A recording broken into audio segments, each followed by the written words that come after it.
Alright, so here is question number 1. We need to find the total surface area and the volume of this triangular prism. I kind of wish it would say it, but this is a right triangle, and so we do need to use Pythagorean theorem here for surface area, but we don't really need it for the volume, because what we're going to do for volume is we're going to do the base, we're going to find the area of this base and then multiply it by the height, and that'll give us volume. And we have enough here to find the area of the base because we have, if we're looking at this triangle, we have a base and a height of that triangle. And so to start, we'll look at that area of that triangle, and that's going to be it's a triangle, so it's 1/2 times 6 times 8. And so that area is going to be 1/2 times 6 is 3, 3 times 8 is 24. And so if we want to find volume, we're going to take the area of the base, which is 24, multiply it by the height, which is 5, and we're going to get a volume here. And let me bring up my calculator because I don't want to do that in my head. 24 times 5 is 120. And we're not given any units, and so I'll just say units cubed because it doesn't give us inches or anything. And so our volume is that 120 units cubed. Surface area gets a little bit longer, but not too bad. Surface area, remember, we got to add up all the areas of the surfaces. And so we have this bottom triangle and the top triangle are the exact same. And so if we're looking at surface area, the first thing we can say is the bottom area, the bottom base is 24, and the top base is going to be 24 for area.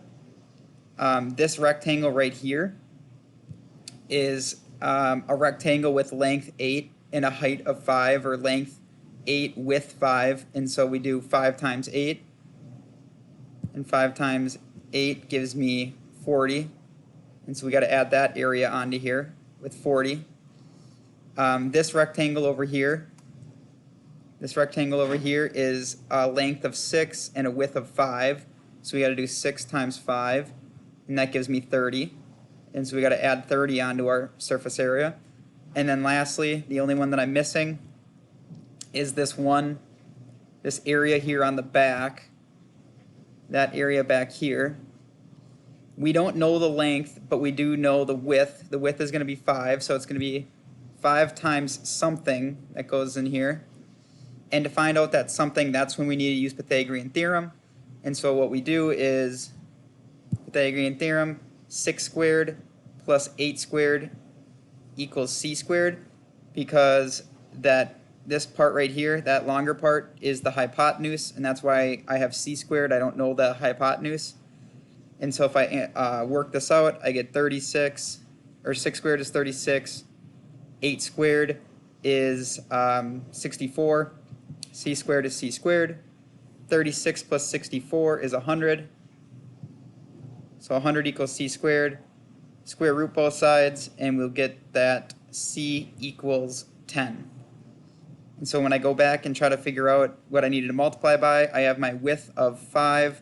I know this length here is now 10, so 5 times 10. And I can add 50 onto my surface area.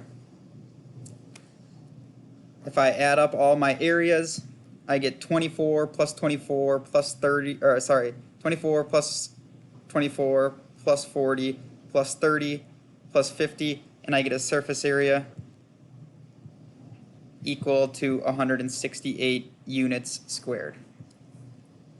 So there's a good review too of just like the difference between volume and surface area. Volume, we found the area of the base, multiplied it by the height, got the volume. For surface area, we have 1, 2, 3, 4, 5 different sides, and so we find the area of all 5 of those sides and add them up, and that gives us that 168.